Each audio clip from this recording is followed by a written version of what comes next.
ಈ ಪ್ರಿಯಾಂಕಾ ಖರ್ಗೆ ಯಾವ ರೀತಿ ವ್ಯಕ್ತಿ ಅಂತಂದರೆ, ನಮ್ಮಲ್ಲಿ ಒಂದು ಹಿಟ್ ಅಂಡ್ ರನ್ ಅಂತಾರೆ, ಗುದ್ದು ಓಡೋಗು ಅಂತ ಹೇಳ್ಬಿಟ್ಟು ಈ ಆಕ್ಸಿಡೆಂಟ್ ಆದಾಗ.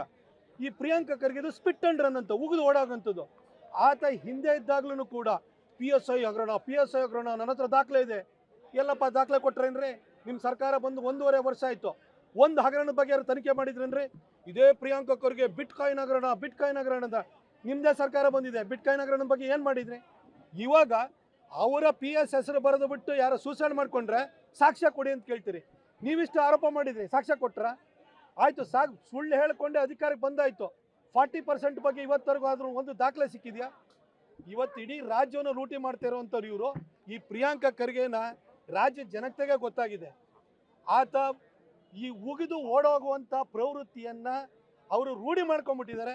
ಸಿದ್ದರಾಮಯ್ಯನವರೇ, ಇಂಥವ್ರನ್ನ ನಿಮ್ಮ ಕ್ಯಾಬಿನೆಟಲ್ಲಿ ಇಟ್ಕೊಳ್ಳೋದ್ರಿಂದ ನಿಮಗೂ ಏನು ಶ್ರೇಯಸ್ ಬರಲ್ಲ. ನೀವು ಕಳಂಕಿತರಿದ್ದೀರಿ. ಕಳಂಕಿತರನ್ನೇ ಕೂಡಿದಂಥ ಒಂದು ಸರ್ಕಾರವನ್ನು ನೀವು ನಡೆಸ್ತಾ ಇದ್ದೀರಿ ಅನ್ನೋದು ರಾಜ್ಯದ ಜನತೆ ಗೊತ್ತಾಗಿದೆ. ನಾಳೆ ಬೆಳಗಿನ ಚುನಾವಣೆ ಆದರೆ ನೀವು ನಿರ್ನಾಮ ಆಗಿ ಹೋಗ್ತೀರಿ.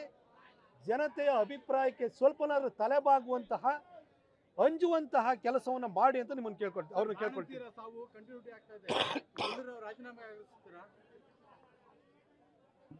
ಈ ರಾಜ್ಯದ ಚುಕ್ಕಾಣಿ ಹಿಡಿರುವಂತಹ ಸಿದ್ದರಾಮಯ್ಯನವರಿಗೆ ಲಜ್ಜೆ ಇಲ್ಲ, ಅವರಿಗೆ ಅಂಜಿಕೆ ಇಲ್ಲ. ಇನ್ನು ಅವರ ಸಚಿವ ಸಂಪುಟದಲ್ಲಿರುವಂಥವ್ರು ಹೆಂಗಾಗಿದೆ ಅಂತಂದರೆ, ಹಿಂದೆ ರಾಜೀವ್ ಗಾಂಧಿ ಅವರು ಬೋಫೋರ್ಸ್ ಹಗರಣ ಬಂದಾಗ ದೇಶದ ಪ್ರಧಾನಿನೇ ತಿಂತಾನೆ ನಮ್ದೇವ್ ಲೆಕ್ಕ ಅಂತ ಗ್ರಾಮ ಪಂಚಾಯತಿ ಪ್ರಧಾನಿಂದ ಎಲ್ಲರೂ ಲೂಟಿ ಮಾಡ್ತಾಯಿದ್ರು. ಇವತ್ತು ಸಿದ್ದರಾಮಯ್ಯನವರೇ ಹಗರಣದಲ್ಲಿ ಸಿಗಾಕೊಂಡ್ರೆ, ಹೆಂಡತಿ ಹೆಸರಲ್ಲಿ ಅವರೇ ಸೈಟ್ ತೊಗೊಂಡ್ರೆ ನಮ್ದೇನು ಲೆಕ್ಕ, ಅವರೇ ತೊಗೊಂಡ್ರೆ ನಮ್ಮನ್ನು ಕೇಳಕ್ಕೆ ಬರಲ್ಲ ಅಂತ ಹೇಳಿ ಎಲ್ಲರೂ ಕೂಡ ಅಂಗಡಿ ಓಪನ್ ಮಾಡ್ಕೊಂಡು ಲೂಟಿ ಮಾಡ್ತಾ ಇದ್ದಾರೆ. ಫಸ್ಟು ಸಿದ್ದರಾಮಯ್ಯನವರು ಅವರು ಅಧಿಕಾರದಿಂದ ಕೆಳಗಿಳಿಬೇಕು. ಅವ್ರ ಅಧಿಕಾರದಲ್ಲಿ ಕೆಳಗಿಳಿದರೆ ಅವರು ಇದೇ ಥರ ಬಂಡತನದಿಂದ ಮುಂದುವರಿತಾ ಇದ್ದರೆ ಅವರ ಸಚಿವರುಗಳು ಕೂಡ ಬಂಡತನವನ್ನು ಪ್ರದರ್ಶನ ಮಾಡಿಕೊಂಡು ಈ ರೀತಿ ಲೂಟಿ ಮಾಡ್ಕೊಂಡು ಹೋಗ್ತಿರ್ತಾರೆ. ಮುಖ್ಯಮಂತ್ರಿಗೆ ಲಜ್ಜೆ ಇಲ್ಲ ಅಂತಂದಮೇಲೆ ಅವ್ರ ಕೆಳಗಡೆ ಇರುವಂಥ ಮಂತ್ರಿಗಳಿಗೆ ಲಜ್ಜೆ ಅಥವಾ ಅಂಜಿಕೆ ಅನ್ನೋದು ಇರುತ್ತಾ? ಸಾಧ್ಯನೇ ಇಲ್ಲ.